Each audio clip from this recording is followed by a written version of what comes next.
ইয়েমেনে ইসরায়েলি আগ্রাসনে নিহত ৩৫, দোহায় হামলার জেরে তেল আবিবের বিরুদ্ধে আসতে পারে আরব বিশ্বের সম্মিলিত পদক্ষেপ, কাতারে আবারও আক্রমণের হুঁশিয়ারি নেতানিয়াহুর।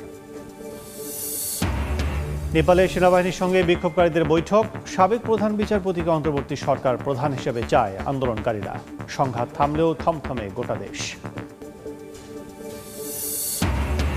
যুক্তরাষ্ট্রের ইউটায় আত্মায়ের গুলিতে নিহত ট্রাম্পের প্রভাবশালী মিত্র চার্লি কার্ক, তদন্তে FBI। রাজনৈতিক হত্যাকাণ্ড, দাবি রিপাবলিকান দলের। এবং দুর্গাপূজায় বাংলাদেশ থেকে ইলিশ যাওয়ায় পশ্চিমবঙ্গে ব্যাপক উচ্ছ্বাস, স্থানীয় বাজারে দাম কমার আশা আমদানিকারকদের। দুই দেশের সম্পর্কেও ইতিবাচক প্রভাব।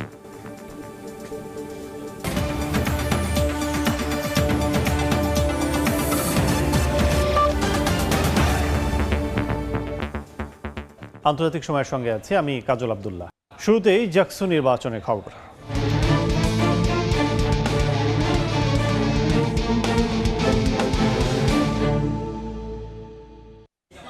বহুল প্রতীক্ষিত জাকসু নির্বাচনে ভোট গ্রহণ শুরু হয়েছে। দীর্ঘ ৩৩ বছর পর শিক্ষার্থীরা দেখল কেন্দ্রীয় ছাত্র সংসদ জাকসু নির্বাচন। ভোট গ্রহণ চলবে বিকেল ৫টা পর্যন্ত। এবার কেন্দ্রীয় সংসদে ২৫ পদে লড়ছেন ১৭৭ জন। হল সংসদে প্রতিদ্বন্দ্বিতা করছেন ৪৪৫ জন।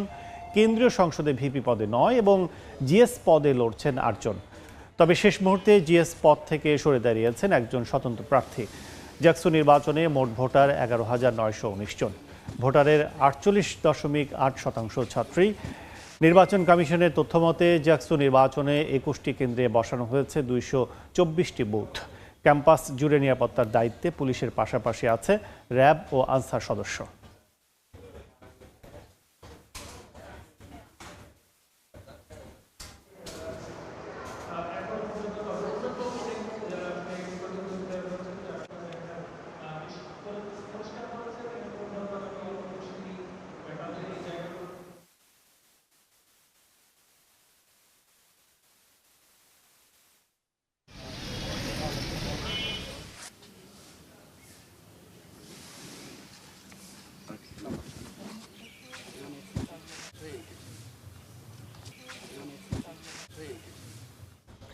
এই মুহূর্তে জাহাঙ্গীরনগর বিশ্ববিদ্যালয় ক্যাম্পাসে আছেন ফারুক ভূঁইয়া রবিন, তুষার আহমেদ ইমন, মাহাদ ইসলাম ধ্রুব, জিন্নাতারা যশোয়া, মায়মুনা হালদার চৌধুরী, দিন মোহাম্মদ সাব্বির এবং মোজাফর হোসাইন জয়। সরাসরি প্রথমে যাচ্ছি রবিনের কাছে।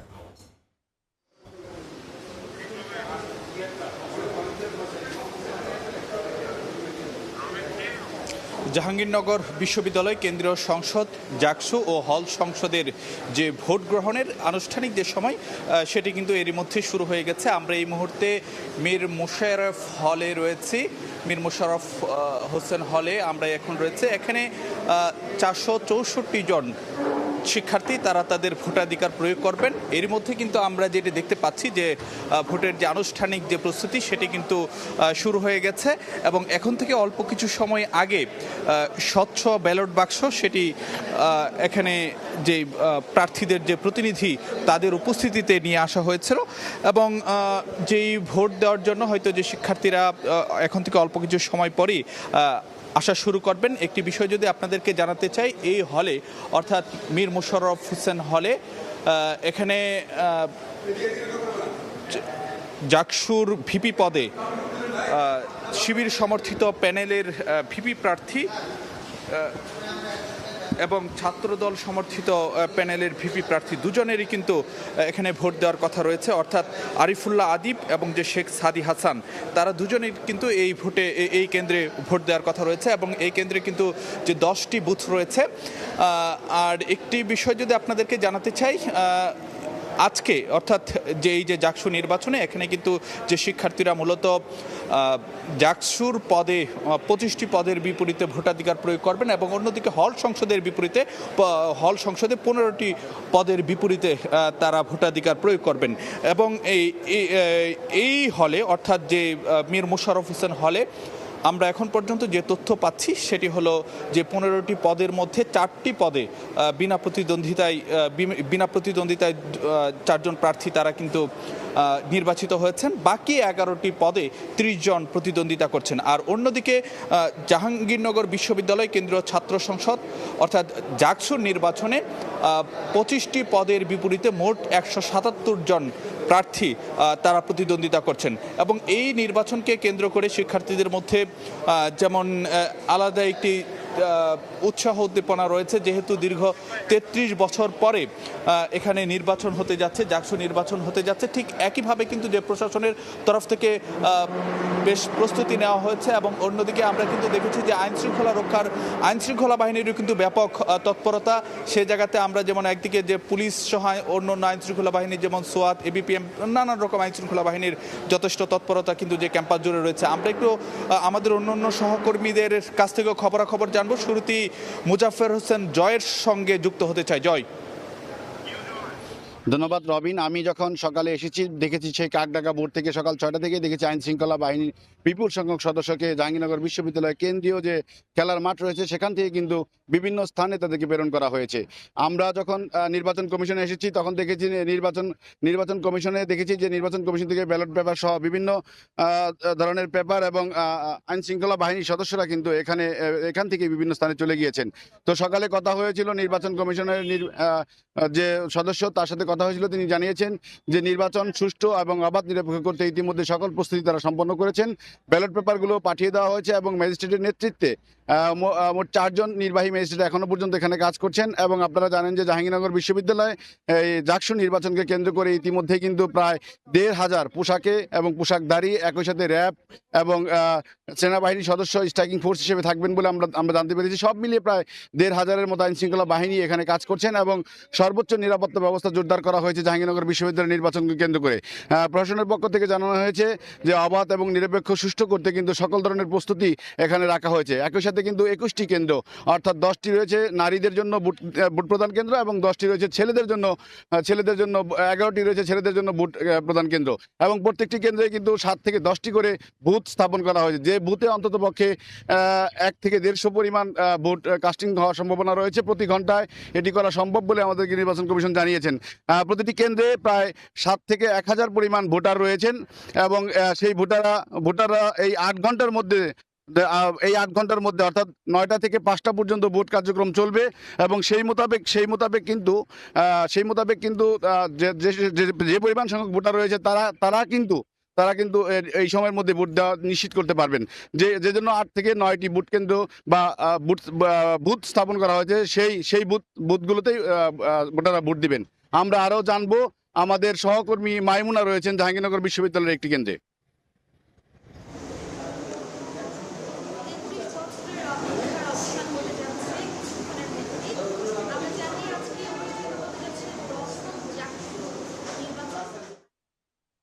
হলে এই হলে আজকে বসে ভোট অনুষ্ঠিত হবে। এর মধ্যে আপনারা দেখতে পাচ্ছেন যে এখানে আমরা আসলে দেখতে পাচ্ছি রিটার্নিং অফিসার, পোলিং অফিসার সহ হল সংসদের পোলিং এজেন্টরাও এখানে উপস্থিত রয়েছে। যদিও এখন পর্যন্ত সিদ্ধান্ত হয়নি যে কেন্দ্রীয় সংসদের পোলিং এজেন্টরা এখানে থাকতে পারবেন কিনা। ইতিমধ্যে এই কেন্দ্রে এখন স্বচ্ছ ব্যালট বক্স আমরা দেখতে পেয়েছি এবং এছাড়াও যে ব্যালট পেপার এবং ভোটের যে যাবতীয় সরঞ্জামগুলো রয়েছে সেগুলো ইতিমধ্যে এসে পৌঁছেছে। এছাড়া কিছুক্ষণ আগে আমরা দেখেছি যে হল সংসদের যে পোলিং এজেন্টরা রয়েছে তাদেরকে ফাঁকা ব্যালট বাক্স দেখিয়ে ভোটের যে স্বচ্ছতা সেটি আসলে তাদেরকে বোঝানোর চেষ্টা করা হয়েছে। এই হলে এই বেগম খালেদা জিয়া হল ছাড়াও 10টি মেয়েদের হলে ভোট অনুষ্ঠিত হবে। 21টি কেন্দ্রের মধ্যে, যার মধ্যে 10টি হচ্ছে মেয়েদের ভোট কেন্দ্র। এর মধ্যে এখন বেগম খালেদা জিয়া হলে আসলে আমরা ভোটার সংখ্যা হচ্ছে 405 জন ভোটার রয়েছে। এছাড়াও আমরা আজকে যেটি জানতে পেরেছি যে কিছুক্ষণের মধ্যে আসলে ভোট গ্রহণ শুরু হবে, যার প্রস্তুতি ইতিমধ্যে আসলে সকল কেন্দ্রগুলোতে শুরু হয়ে গেছে। ভোট কেন্দ্রের চারপাশে আমরা ব্যাপক নিরাপত্তা ব্যবস্থাও দেখতে পেয়েছি। আর কেন্দ্রীয় শিক্ষার্থী সংসদের জন্য 178 করছেন। এছাড়া হচ্ছে আসলে আমরা দেখেছি যে এখানে হল সংসদের 15টি এবং কেন্দ্রীয় সংসদের 21টি মিলে প্রত্যেক ভোটারকে 40টি পদের জন্য ভোট দিতে হবে। আর জাকসু নির্বাচনে ছাত্রদের 11 হলে 6,018 জন ভোটার এবং ছাত্রীদের 10 হলে 5,729 জন ভোটার আজকে ভোটে অংশ নেবেন। এছাড়া প্রতিদ্বন্দ্বিতা করছেন প্রার্থী তালিকায় রয়েছে ছাত্রদল, ছাত্র শিবির, স্বতন্ত্র, বাগুছা সহ স্বতন্ত্র প্যানেল। আমরা মেয়েদের হলগুলোতে আসলে আমরা সকাল থেকে ঘুরে ঘুরে দেখেছি যে বিভিন্ন হলগুলোতে আসলে এর আগেই ব্যালট পেপার পৌঁছে গেছে এবং সকালে কিছুক্ষণ আগে 10 মিনিট আগে আসলে ভোটের নির্বাচন কমিশন থেকে ব্যালট পেপার এবং অন্যান্য ভোটের সরঞ্জামাদি এনে এখানে আসলে নির্বাচন রিটার্নিং অফিসার এবং পোলিং অফিসারদের কাছে বুঝিয়ে দেওয়া হয়েছে এবং আমরা রিটার্নিং অফিসার, পোলিং অফিসার তাদের সাথে কথা বলে যতটুকু বুঝতে পেরেছি তারা জানিয়েছেন যে ভোটের যথেষ্ট পরিবেশ তারা দশম এই জাকসু নির্বাচনে স্বচ্ছভাবে এবং শিক্ষার্থীদের মধ্যে যে উৎসাহ উদ্দীপনা দেখা যাচ্ছে সেটির মুক্তি আছেন এখানে নির্বাচন কমিশনের ঘড়ির কাঁটায় 9:11 থেকে জাহাঙ্গীরনগর বিশ্ববিদ্যালয় কেন্দ্রীয় ছাত্র সংসদ নির্বাচন জাকসুর আনুষ্ঠানিক কার্যক্রম শুরু হয়েছে। ঘড়ির কাঁটায় 9:11 থেকে জাহাঙ্গীরনগর বিশ্ববিদ্যালয় কেন্দ্রীয় ছাত্র সংসদ নির্বাচন জাকসুর আনুষ্ঠানিক কার্যক্রম শুরু হয়েছে, যা চলবে বিকেল 5টা পর্যন্ত। এই মুহূর্তে আমরা আছি কামাল উদ্দিন হলে, যে হলে আমরা 333 জন শিক্ষার্থী রয়েছে যারা এরই মধ্যে ভোট কেন্দ্রের কাছাকাছি পৌঁছে গেছেন এবং কিছুক্ষণ আগে আমরা দেখেছি যে আমরা ভোট কেন্দ্রগুলোতে রিটার্নিং কর্মকর্তা যারা রয়েছেন, কেন্দ্রের দায়িত্বে যারা রয়েছেন, তারা ব্যালট পেপারগুলোকে হিসাব নিকাশ করছেন তাদের ভোটার অনুযায়ী ব্যালট পেপার এসেছে কিনা। কারণ যে ব্যালট পেপারটি গতকাল রাত্রে আসার কথা ছিল সেটি কিন্তু এসেছে এই কিছুক্ষণ আগে। ভোট গ্রহণ শুরুর কিছুক্ষণ আগেই কিন্তু এই ব্যালট পেপারগুলো এসেছে। এই ভোট কেন্দ্রগুলোতে 21টি ভোট কেন্দ্র, অর্থাৎ ছেলে এবং মেয়েদের, অর্থাৎ ছেলেদের 11টি, মেয়েদের 10টি, অর্থাৎ 21টি হলে শিক্ষার্থীরা ভোট দিচ্ছেন এবং যেখানে 224টি বুথ রয়েছে, এই 224টি বুথে শিক্ষার্থীরা টোটাল 40টি পদের জন্য তারা ভোট দিবেন। 25টি পদ হচ্ছে জাকসুর কেন্দ্রীয় নির্বাহী কমিটির জন্য এবং 15টি হচ্ছে হল সংসদের জন্য। একটু বলে রাখা ভালো যে জাহাঙ্গীরনগরের এবারে নির্বাচনটি 33 বছর পর অনুষ্ঠিত হচ্ছে। এর জন্য কিন্তু আসলে এই জাহাঙ্গীরনগর বিশ্ববিদ্যালয় এক ধরনের উৎসবের আমেজ বইছে, কারণ এর আগে সবশেষ 1992 সালে যে জাকসু নির্বাচনটি হয় তা 93 সালে একটি অনাকাঙ্ক্ষিত ঘটনার কারণে কিন্তু সেই নির্বাচনটি বন্ধ হয়ে যায়। 1971 সালের 12 জানুয়ারি প্রতিষ্ঠিত হয় জাহাঙ্গীরনগর বিশ্ববিদ্যালয়। এর পরের বছর অর্থাৎ 72 সালে প্রথম জাকসু নির্বাচন হয় এবং 72 সালের পর এরপর 25 সাল পর্যন্ত মাত্র 9টি জাকসু নির্বাচন হয়েছে জাহাঙ্গীরনগর বিশ্ববিদ্যালয়। তো 33 বছরের যে অবসান ছিল, 33 বছরের যে আক্ষেপ ছিল, 33 বছরের যে অপেক্ষা ছিল, সেই অপেক্ষার অবসান ঘটতে যাচ্ছে আজ। এবং এরই মধ্যে কিন্তু শিক্ষার্থীরা একটি উৎসব মুখর পরিবেশে ভোট কেন্দ্রগুলোতে প্রবেশ করছেন, স্ব হলে তারা তাদের ভোট দিচ্ছেন। এবং আমি একটু বলে রাখতে চাই, আজকে আইন শৃঙ্খলা বাহিনীর তৎপরতা কিন্তু চোখে পড়ার মতো ছিল। প্রায় 1000 থেকে 1200 পুলিশ কর্মকর্তা এখানে দায়িত্ব পালন করছেন। একই সঙ্গে বিশ্ববিদ্যালয়ের নিরাপত্তার সদস্যরাও কিন্তু এখানে দায়িত্ব পালন করছেন। আমরা একটু বলে রাখতে চাই, সবচেয়ে বেশি শিক্ষার্থী কিন্তু আসলে নারীদের যে হলগুলো, যেমন তারামন বিবি, ফজিলাতুন্নেসা, এই হলগুলোতে আসলে শিক্ষার্থীর সংখ্যা তুলনামূলক বেশি।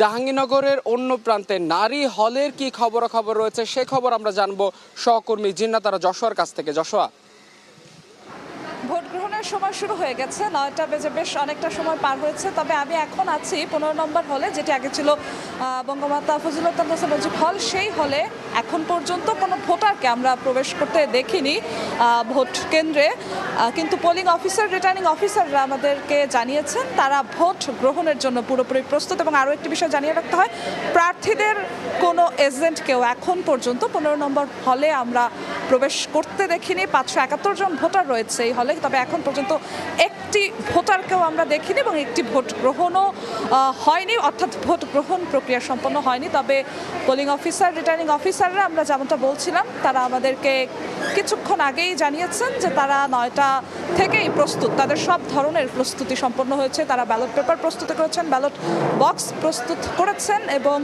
এজেন্টরা যেখানে বসবেন সেই জায়গাগুলো তারা প্রস্তুত করেছেন, ভোট বুথগুলো সম্পূর্ণ এবং জানিয়ে রাখতে হয় এই 15 নম্বর মুজিব হলে 15 নম্বর হলে যেমন আমরা দেখেছি যে ভোট গ্রহণের প্রক্রিয়া শুরু হয়েছে এবং আমরা বাকি যে আশেপাশের নারী হলগুলো রয়েছে সুফিয়া কামাল রোকেয়া হল সেখানেও ভোট গ্রহণের প্রক্রিয়া আসলে শুরু হয়ে গেছে, কিন্তু ভোটাররা এখন এই মুহূর্তে এই হলে এখন পর্যন্ত তেমন ভোটারকে আমরা প্রবেশ করতে দেখিনি। তবে বাইরে বেশ কয়েকজন ভোটারকে, যেহেতু হলে হলে ভোট হচ্ছে, হলের আবাসিক শিক্ষার্থীরাই সেই অফিসার রিটার্নিং অফিসার হয়তো বা শিক্ষার্থী দেরি করে সময় নিয়ে ভোট দিতে আসছেন, একদম ঠিক 9টায় তারা আসছেন না, যেহেতু তাদের হল তাদের আবাসিক হল, সেজন্য তারা হয়তো বা 9:30 কিংবা 10টা নাগাদ আসা শুরু করতে পারেন, এমন কথাও আমাদের রিটার্নিং অফিসার বলেছিলেন। এবং জানিয়ে রাখতে হয় এবছর জাকসু হচ্ছে 33 বছর পর এবং 10ম বারের মতো হচ্ছে জাকসু নির্বাচন এবং ভোটার রয়েছে প্রায় 12,000-এর মতো এবং এই 15 নম্বর হলেই রয়েছে 571টি ভোটের মতো। তবে কেন্দ্রীয় সংসদ নিয়ে যেমন আলোচনা আছে, হল সংসদ নিয়ে একটু আলোচনা কম, কারণ প্রার্থী তুলনামূলক কম এই হলে। এই ছিল এখন পর্যন্ত আমার কাছে 15 নম্বর হল থেকে সবশেষ খবর। জাহাঙ্গীরনগর বিশ্ববিদ্যালয়ের অন্য প্রান্তে আছেন আমাদের সহকর্মী তুষার আহমেদ ইমন, যাচ্ছি তার কাছে। দাঁড়িয়ে আছি 21 নং ছাত্র হলে। জাহাঙ্গীরনগর বিশ্ববিদ্যালয়ে জাকসু নির্বাচনকে কেন্দ্র করে কিন্তু এক উৎসবের আমেজ আমরা খেয়াল করছিলাম যে সকাল থেকে আসলে ব্যালট বক্সগুলো আসছিল একে একে কেন্দ্রে এবং ইতোমধ্যেই কিন্তু ব্যালট পেপারগুলো চলে এসেছে এবং আমাদের সিদ্ধান্ত হয়েছিল জাকসু নির্বাচনকে কেন্দ্র করে যে হল পোলিং এজেন্টরা থাকবেন না, তবে রাতে কিন্তু সিদ্ধান্ত হয়েছিল যে হল সংসদের যারা প্রার্থী থাকবেন তাদের জন্য পোলিং এজেন্ট থাকতে পারবেন এবং ইতোমধ্যেই পোলিং এজেন্টদের যে কার্ড সেই কার্ডগুলো বিতরণ শুরু হয়ে গেছে এবং ব্যালট পেপারগুলো কিন্তু ইতোমধ্যেই ফেলা হয়েছে যে স্ব হলের যে ব্যালট পেপারগুলো ছিল এবং হল প্রভোস্ট এবং কর্মকর্তাগণ তারা তদারকি করছেন, ইতোমধ্যেই তারা ভোট কেন্দ্রে প্রবেশ করেছেন এবং তারা এগুলো তদারকি করছেন। 21 নং ছাত্র হল, যে হলে আমি দাঁড়িয়ে আছি, এখানে মোট প্রার্থী হলেন 30 জন। এর মধ্যে সবচেয়ে বেশি প্রতিদ্বন্দ্বিতা করবেন সহকারী সাধারণ সম্পাদক পদে, এই পদে লড়বেন মোট 5 জন এবং এর মধ্যে সহসভাপতি পদে লড়বেন 4 জন। আমাদের জাকসু নির্বাচনের ছাত্র সংসদ নির্বাচনে শেখ রাসেল হল 21 নং ছাত্র হল থেকে স্নাতক পর্যায়ের 542 জন ছাত্র ভোট দেবেন ভোটার এবং যারা স্নাতকোত্তর পর্যায়ে আছেন তাদের মধ্যে 193 জন ভোটার এবং ইতোমধ্যেই কিন্তু কেন্দ্রের বাইরে ভোটাররা দাঁড়িয়ে পড়েছেন, তারা লাইন ধরেছেন ভোট দেওয়ার জন্য। 9টা থেকে 5টা পর্যন্ত ভোট চলবে, তবে এখনও পর্যন্ত ভোট গ্রহণ শুরু হয়নি, কিন্তু ইতোমধ্যেই কেন্দ্রের বাইরে ভোটাররা দাঁড়িয়ে আছেন এবং যারা আনসার বাহিনী তারা কিন্তু ভোট কেন্দ্রের বাইরেই অবস্থান করছেন। আনসার বাহিনীর সদস্যরা অবস্থান করছেন, হলের সিকিউরিটি গার্ড এবং যারা তদারকি বাহিনী যারা হল সংসদটাকে নিয়ন্ত্রণ করবেন তারাও ইতোমধ্যে তাদের জায়গা নিয়ে নিয়েছেন। এবং বলে রাখতে চাই যে 33 বছর পর, দীর্ঘ 33 বছর পর কিন্তু হল সংসদ নির্বাচন, কেন্দ্রীয় জাকসু নির্বাচন অনুষ্ঠিত হচ্ছে, তাই পুরো ক্যাম্পাস জুড়ে কিন্তু এক ধরনের উৎসবের আমেজ লক্ষ্য করা যাচ্ছে। প্রতিটি হলেই ব্যালট পেপার চলে গেছে এবং অল্প কিছুক্ষণের মধ্যেই ভোট শুরু হয়ে যাবে এবং ভোটগুলো শুরু হয়ে যাবে। আমাদের আরেকটি হলে আছেন সহকর্মী, আমরা সরাসরি চলে যাচ্ছি জাকসু নির্বাচনের সেই খবর জানতে। জাহাঙ্গীরনগর বিশ্ববিদ্যালয়ের শহীদ রফিক জব্বার হলের যে কেন্দ্রটি রয়েছে সেই কেন্দ্রের বাইরে ইতিমধ্যেই ভোটাররা অবস্থান করছে। তাদের সেই 33 বছরের যে অপেক্ষা, সেই অপেক্ষার অবসান ঘটাতে যাচ্ছেন তারা। আর কিছুক্ষণের মধ্যেই ভোট কেন্দ্রের ভেতরের যাবতীয় যে প্রস্তুতি, সেই প্রস্তুতি এরই মধ্যে সম্পূর্ণ হয়েছে। আমরা দেখানোর চেষ্টা করছি যে ভোট কেন্দ্রের ভেতরে যারা পোলিং এজেন্ট এবং পোলিং অফিসার রয়েছে তারা তাদের যাবতীয় প্রস্তুতি শেষ করে আসলে যে ভোট গ্রহণের যে অপেক্ষা, সেই অপেক্ষা তারা করছেন এবং ইতিমধ্যেই আমরা দেখেছি যে ভোটার যারা রয়েছেন তারা তাদের এই যে ব্যালট বাক্সগুলো, স্বচ্ছ ব্যালট বাক্স গণমাধ্যমের সামনে খুলেছেন এবং যে ব্যালট পেপারগুলো রয়েছে সেই ব্যালট পেপারগুলোও তারা প্রস্তুত করছেন এবং আর কিছুক্ষণের মধ্যেই যে ভোটাররা রয়েছেন সেই ভোটাররা তাদের ভোট প্রদান শুরু করবেন, এমনটি আমাদেরকে জানিয়েছেন এই এখানকার যে রিটার্নিং কর্মকর্তা রয়েছে আপনারা দেখছেন যে এই হলটি অর্থাৎ শহীদ রফিক জব্বার যে হল, সেই হলে প্রায় 651 জন ভোটার রয়েছেন এবং 651 জন ভোটার এখানে তাদের জাকসু নির্বাচনের যে ভোটাধিকার প্রয়োগ, তারা সেই ভোটাধিকার প্রয়োগ করবেন। তো এই ছিল জাকসু নির্বাচনের ভোট গ্রহণের সর্বশেষ খবর। চলছে জাকসু নির্বাচন, উৎসবমুখর পরিবেশে ভোট প্রদানের খবর জানাতে আমাদের সাথে কয়েকটি ভোট কেন্দ্রে যোগ দিয়েছিলেন সহকর্মীরা। এবার আন্তর্জাতিক খবর। ইয়েমেনে বিমান হামলা চালিয়েছে ইসরায়েল। বুধবার রাজধানী সানা ও আল জাউফ প্রদেশে চালানো হামলায় 35 জন নিহত, 131 জন আহত হয়েছেন। এদিকে দোহায় চালানো ইসরায়েলি হামলার বিরুদ্ধে কাতারের যে কোনো পদক্ষেপে দেশটিকে সহায়তা দেবেন বলে জানিয়েছেন সৌদি যুবরাজ। কাতার জানিয়েছে ইসরায়েলের বিরুদ্ধে পদক্ষেপ কী হবে তা আরব দেশগুলো শিগগিরই একটি সম্মেলনে নির্ধারণ করবে। তবে বিশ্বজুড়ে নিন্দার ঝড় উঠলেও নেতানিয়াহুর হুঁশিয়ারি উচ্চারণ করে বলেছেন, হামাস নেতাদের বহিষ্কার না করা হলে কাতারে ফের হামলা চালানো হবে। স্থানীয় সময় বুধবার ইয়েমেনের রাজধানী সানা ও আল জাউফ প্রদেশে বিমান হামলা চালায় ইসরায়েল। দেশটির স্বাস্থ্য মন্ত্রণালয় বলছে এতে কয়েকজন নিহত হয়েছেন, আহত শতাধিক। বোমাবর্ষণে ঘরবাড়ি, ত্রাণ কেন্দ্র ও চিকিৎসা কেন্দ্র ধ্বংস হয়ে গেছে। আগুন নিয়ন্ত্রণে ও ধ্বংসস্তূপে আটকা পড়া মানুষদের উদ্ধারে কাজ করছে দমকল বাহিনী। ইয়েমেনে হামলার বিষয়টি নিশ্চিত করেছে ইসরায়েলি সামরিক বাহিনী। তাদের দাবি, হামলার লক্ষ্য ছিল হাউথিদের সদর দপ্তর, সামরিক ঘাঁটি ও জ্বালানি ডিপো।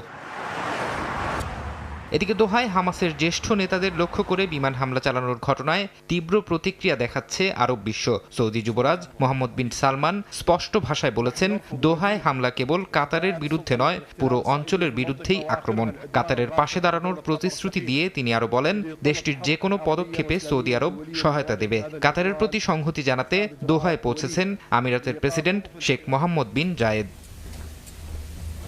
কাতারের প্রধানমন্ত্রী শেখ মোহাম্মদ বিন আব্দুল রহমান আল থানি সিএনএনকে দেয়া সাক্ষাৎকারে বলেছেন, দোহায় ইসরায়েলি হামলা কেবল আঞ্চলিক নিরাপত্তাই নয়, গাজায় জিম্মিদের জীবনকেও ঝুঁকিতে ফেলেছে। থানি স্পষ্ট ভাষায় বলেন, ইসরায়েল যেটিকে সন্ত্রাসীদের আশ্রয় দেয়া বলছে, সেটি কাতারের মধ্যস্থতার ভূমিকা। তিনি বলেন, শিগগিরই আঞ্চলিক মিত্রদের নিয়ে একটি সম্মেলন অনুষ্ঠিত হবে। ইসরায়েলের বিরুদ্ধে কী পদক্ষেপ নেওয়া হবে তা সেখানেই ঠিক করা হবে। কাতারে হামলার পর ইসরায়েলের সঙ্গে দ্বিপাক্ষিক সম্পর্ক মূল্যায়ন করছে বলে জানিয়েছে কানাডা। মধ্যপ্রাচ্যের অবস্থা বিবেচনা করে পরবর্তী পদক্ষেপ নির্ধারণ করবে বলে জানিয়েছেন দেশটির পররাষ্ট্রমন্ত্রী। বিশ্বজুড়ে নিন্দার ঝড় উঠলেও তাতে কান দিচ্ছে না ইসরায়েল। উল্টো হুঁশিয়ার করে নেতানিয়াহু বলেছেন, হামাস নেতাদের বহিষ্কার করা না হলে কাতারে ফের হামলা চালানো হবে। সংগঠনটির সদস্যদের যারাই আশ্রয় দেবে তাদের আক্রমণ করা হবে বলেও হুমকি দেন নেতানিয়াহু। ফরহাদ চৌধুরী, সময় সংবাদ। আন্তর্জাতিক সময় আরও থাকছে। ইন্দোনেশিয়ায় বন্যায় মৃত্যু বেড়ে 11, নিখোঁজ 13। ভারী বৃষ্টিতে বিপর্যস্ত ভারতের পাঞ্জাব, পানিতে তলিয়ে ঘরবাড়ি ও ফসলি জমি। পাকিস্তানের করাচিতেও চরম দুর্ভোগ।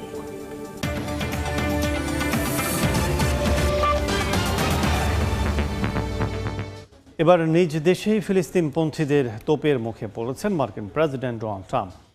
স্থানীয় সময় মঙ্গলবার রাতে ওয়াশিংটন ডিসির একটি রেস্তোরাঁয় এ ঘটনা ঘটে, যেখানে নৈশভোজের জন্য গিয়েছিলেন তিনি। ডোনাল্ড ট্রাম্প রেস্তোরাঁয় প্রবেশের পর সেখানে থাকা কয়েকজন উত্তেজিত হয়ে ওঠে। আন্দোলনকারীরা তাকে বর্তমানের হিটলার আখ্যা দিয়ে ফ্রি প্যালেস্টাইন স্লোগান দিতে থাকেন। এ সময় ট্রাম্প আইনশৃঙ্খলা রক্ষা বাহিনীকে ইশারা করে আন্দোলনকারীদের বের করে দিতে বলেন। রেস্তোরাঁটিতে ট্রাম্পের সাথে ভাইস প্রেসিডেন্ট জেডি ভ্যান্স ছাড়াও উচ্চপদস্থ কয়েকজন কর্মকর্তা ছিলেন। নেপালে বিক্ষোভকারী প্রতিনিধি ও সংশ্লিষ্ট স্টেক হোল্ডারদের সঙ্গে বৈঠক করেছেন দেশটির সেনাপ্রধান। স্থানীয় গণমাধ্যম বলছে, অন্তর্বর্তী প্রধানমন্ত্রী হিসেবে সুপ্রিম কোর্টের সাবেক প্রধান বিচারপতি সুশীলা কার্কির নাম প্রস্তাব করেছেন বিক্ষোভকারীরা। এদিকে বিক্ষোভের জেরে প্রধানমন্ত্রী কেপি শর্মা ওলি ক্ষমতা ছাড়ার পর এখনও থমথমে নেপালের পরিস্থিতি। রাষ্ট্রের গুরুত্বপূর্ণ স্থাপনা এবং সাধারণ মানুষের নিরাপত্তায় মোতায়েন রয়েছে সেনাবাহিনী। সহিংসতায় মৃতের সংখ্যা বেড়ে দাঁড়িয়েছে 30 জনে। চালু হয়েছে ত্রিভুবন আন্তর্জাতিক বিমানবন্দর। 2 দিনের টানা বিক্ষোভ, সংঘাত আর রক্তপাতের পর থমথমে অবস্থা বিরাজ করছে নেপালে। প্রধানমন্ত্রীর পদত্যাগের পর মঙ্গলবার রাত থেকেই নিরাপত্তা পরিস্থিতি নিয়ন্ত্রণে মাঠে আছে সেনাবাহিনী। রাজধানী কাঠমান্ডুর জনশূন্য রাজপথে সাজোয়াজানের টহল দেখা গেছে, দোকানপাট ছিল বন্ধ। সেনাবাহিনী বলেছে বিক্ষোভ পরবর্তী পরিস্থিতি মোকাবিলা এবং সমস্যার সমাধান করতে সংশ্লিষ্ট পক্ষগুলো সমন্বয় করছে। বিক্ষোভকারীদের সঙ্গে আলোচনায় বসেছেন সেনাপ্রধান জেনারেল অশোক রাজ শিকদেল। এছাড়া তাদের সঙ্গে আলোচনা হয়েছে সুপ্রিম কোর্ট আইনজীবী সমিতির মহাসচিবেরও। অন্তর্বর্তী প্রধানমন্ত্রী হিসেবে সুপ্রিম কোর্টের সাবেক প্রধান বিচারপতি সুশীলা কার্কির নাম প্রস্তাব করেছেন বিক্ষোভকারীরা। জনগণের কাছে নৈতিক ও নিরপেক্ষ হিসেবে স্বীকৃত ব্যক্তিদের মধ্যে আমরা সর্বসম্মতভাবে সুশীলা কার্কির নাম অন্তর্বর্তী সরকার গঠনের জন্য প্রস্তাব করেছি।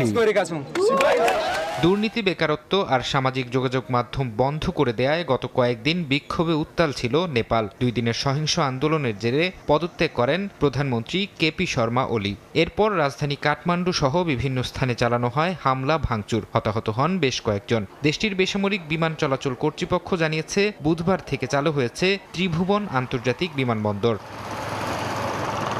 ফারহাদ চৌধুরী, সময় সংবাদ। যুক্তরাষ্ট্রের ইউটায় অঙ্গরাজ্যে আত্মায়ের গুলিতে নিহত হয়েছেন ডোনাল্ড ট্রাম্পের সহযোগী প্রভাবশালী রক্ষণশীল রাজনৈতিক নেতা চার্লি কার্ক। বুধবার ভ্যালি বিশ্ববিদ্যালয় ক্যাম্পাসে একটি অনুষ্ঠানে বক্তব্য দেওয়ার সময় তাকে গুলি করা হয়। পুলিশ জানায় প্রায় 3000 মানুষের সমাবেশে বক্তৃতা দেওয়ার সময় কার্ককে লক্ষ্য করে গুলি চালায় আত্মাই। গুলিটি গলায় বিদ্ধ হলে মাটিতে লুটিয়ে পড়েন তিনি। সঙ্গে সঙ্গে হাসপাতালে নেওয়া হলে ওই তরুণ রাজনৈতিক নেতাকে মৃত ঘোষণা করেন চিকিৎসকরা। এই ঘটনায় দায়ী সন্দেহে এক ব্যক্তিকে আটক করে জিজ্ঞাসাবাদের পর তাকে ছেড়ে দেওয়া হয়েছে। কার্ক হত্যার ঘটনায় নিন্দা জানিয়েছেন মার্কিন প্রেসিডেন্ট ডোনাল্ড ট্রাম্প সহ বিভিন্ন রাজনৈতিক নেতা।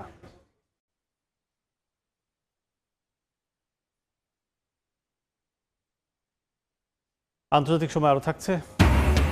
মঙ্গল গ্রহে প্রাচীন জীবনের সম্ভাব্য চিহ্ন পেল নাসার রোভার।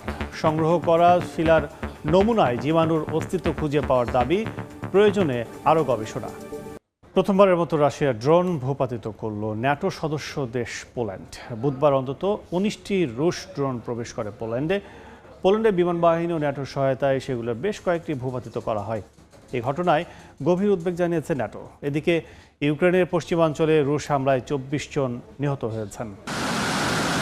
পোল্যান্ডের আকাশসীমা লঙ্ঘন করায় প্রথমবারের মতো রুশ ড্রোন ভূপাতিত করেছে দেশটি। পোল্যান্ডের সেনাবাহিনী জানায় বুধবার তারা 19টি ড্রোন শনাক্ত করে, যার মধ্যে কয়েকটি ধ্বংস করা হয় পোল্যান্ডের বিমান বাহিনী ও ন্যাটোর সহায়তায়। স্থানীয় সেনা কমান্ড ড্রোনের অনুপ্রবেশকে আগ্রাসী পদক্ষেপ বলে অভিহিত করেছে।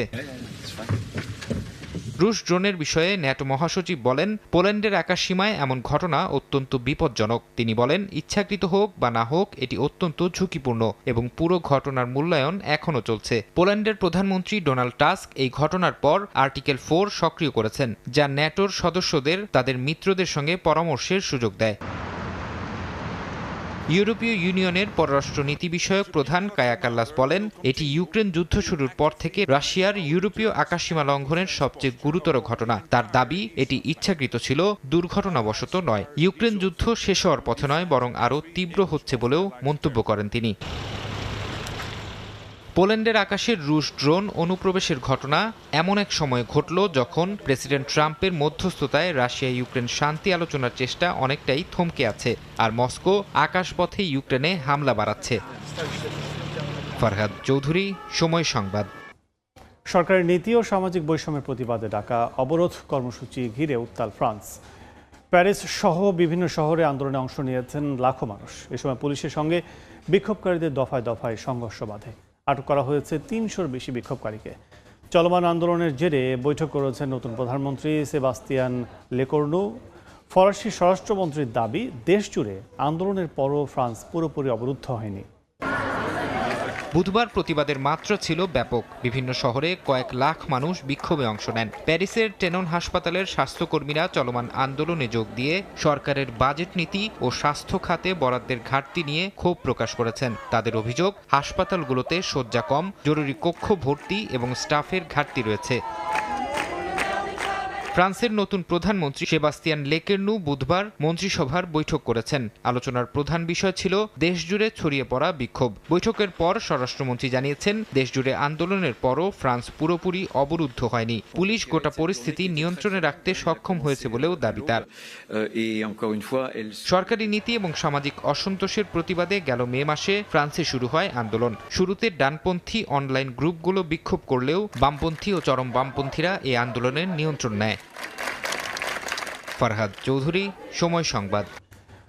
দুর্গাপূজা উপলক্ষে ভারতের পশ্চিমবঙ্গে ইলিশের বাণিজ্যিক চালান পাঠানোর সিদ্ধান্ত অন্তর্বর্তী সরকারের অনুমোদনে খুশি রাজ্যের সাধারণ মানুষ। 2014 সাল থেকে বাংলাদেশের স্থানীয় চাহিদার কথা বিবেচনা রেখে তৎকালীন সরকার ইলিশ রপ্তানি বন্ধ করে দিয়েছিল। তবে 2019 সাল থেকে প্রতি বছর দুর্গাপূজার আগে পশ্চিমবঙ্গে ফের ইলিশ পাঠানো শুরু হয়। বিস্তারিত জানাচ্ছেন সুব্রত আচার্য, ছবি তুলেছেন বিশ্বজিৎ দাস। পশ্চিমবঙ্গ রাজ্যে স্থানীয়ভাবে ইলিশ ধরা হলেও সেই পরিমাণ রাজ্যের বিপুল চাহিদা মেটানোর জন্য যথেষ্ট নয়। তাই প্রতি বছর গুজরাট কিংবা মায়ানমার থেকে ইলিশ আমদানি করতে হয়। বিশেষ করে দুর্গাপূজার আগে ইলিশের চাহিদা বেড়ে যায় কয়েক গুণ। বাজারের চাহিদা নিয়ে অস্থিরতা কাটাতে প্রতি বছর পশ্চিমবঙ্গের ব্যবসায়ীরা বাংলাদেশ সরকারের কাছে ইলিশ আমদানির বিশেষ অনুমতি চায়। প্রতিবারের মতো এবারও সেই আবেদনে সাড়া দিয়েছে বাংলাদেশ সরকার। তবে দেশের স্বার্থ রক্ষায় রপ্তানির সঙ্গে যুক্ত করা হয়েছে বেশ কিছু শর্ত। অন্তর্বর্তী সরকারের বাণিজ্য মন্ত্রণালয় নীতিগতভাবে 1200 টন ইলিশ রপ্তানির অনুমোদন দিয়েছে। এতে খুশি পশ্চিমবঙ্গের আমদানিকারকরা। আশা করি আর এই যে মাছ প্রদান করা হয়েছে, এটা একটা দুই বাংলার একটা সেতু বন্ধন, যেটা কিন্তু আমাদের এই দুই দেশের যে সম্পর্কটা আরো ভালো দিকে যেতে পারে, এটাতে কিন্তু অনেকটা কার্যকারী হবে।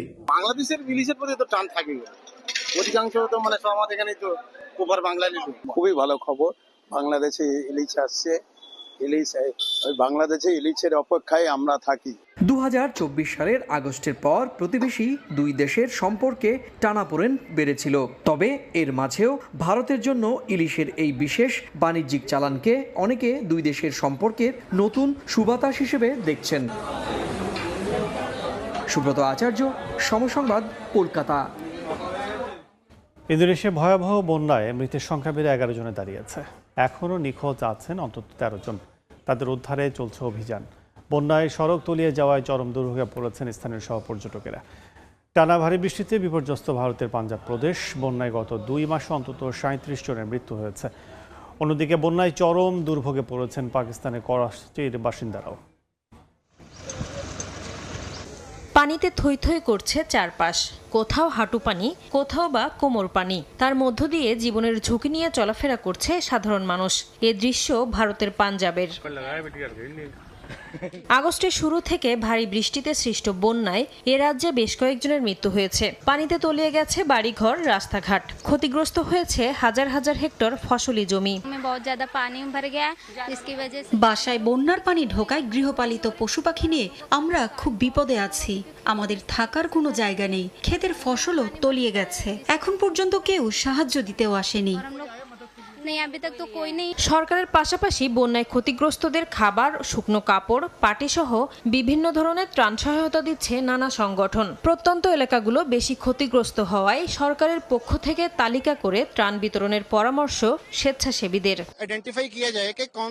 যেসব এলাকা বন্যায় বেশি ক্ষতিগ্রস্ত হয়েছে সেখানে পর্যাপ্ত ত্রাণ যাচ্ছে না। তাছাড়া বন্যা দুর্গতদের কি ধরনের জিনিস বেশি প্রয়োজন তা নিয়েও কেউ ভাবছে না। সরকারের বিষয়ের ওপর বেশি গুরুত্ব দেওয়া উচিত। উত্তরপ্রদেশের উত্তরাঞ্চলেও একই চিত্র। বন্যায় প্লাবিত হয়েছে সেখানকার বাড়িঘর, রাস্তাঘাট। এদিকে বন্যায় দুর্ভোগে পড়েছেন পাকিস্তানের করাচির বাসিন্দারাও। পানিতে নিম্নাঞ্চলের পাশাপাশি তলিয়ে গেছে শহরের রাস্তাঘাট ও বাড়িঘর। 3 দিন ধরে এখানে টানা বৃষ্টি হচ্ছে। ভারী বৃষ্টির কারণে পুকুর, ডোবা তলিয়ে যাওয়ায় প্লাবিত হয়েছে রাস্তাঘাট। এভাবে বৃষ্টি হতে থাকলে গোটা দেশ উদ্বেগজনক পরিস্থিতির মুখোমুখি হবে।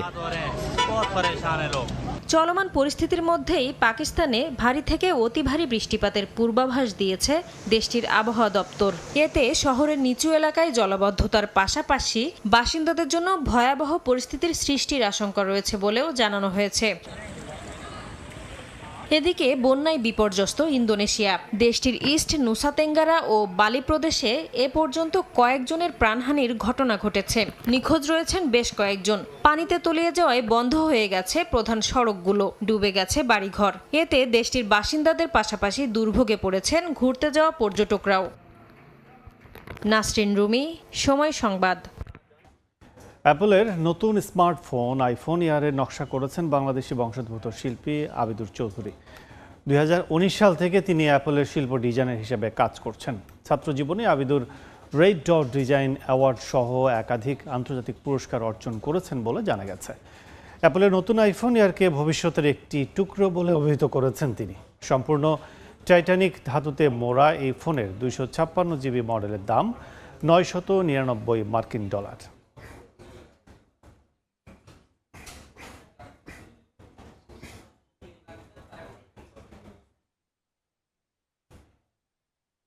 আন্তর্জাতিক সময়ের শীর্ষ সংবাদগুলো জানিয়ে দিচ্ছে আরেকবার। নেপালের সেনাবাহিনীর সঙ্গে বিক্ষোভকারীদের বৈঠক। সাবেক প্রধান বিচারপতিকে অন্তর্বর্তী সরকার প্রধান হিসেবে চায় আন্দোলনকারীরা।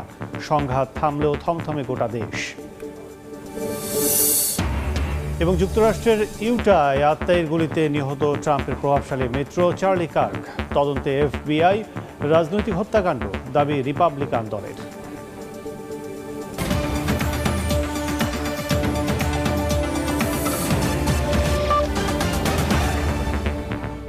এই ছিল আন্তর্জাতিক সময়। সঙ্গে থাকুন সময়।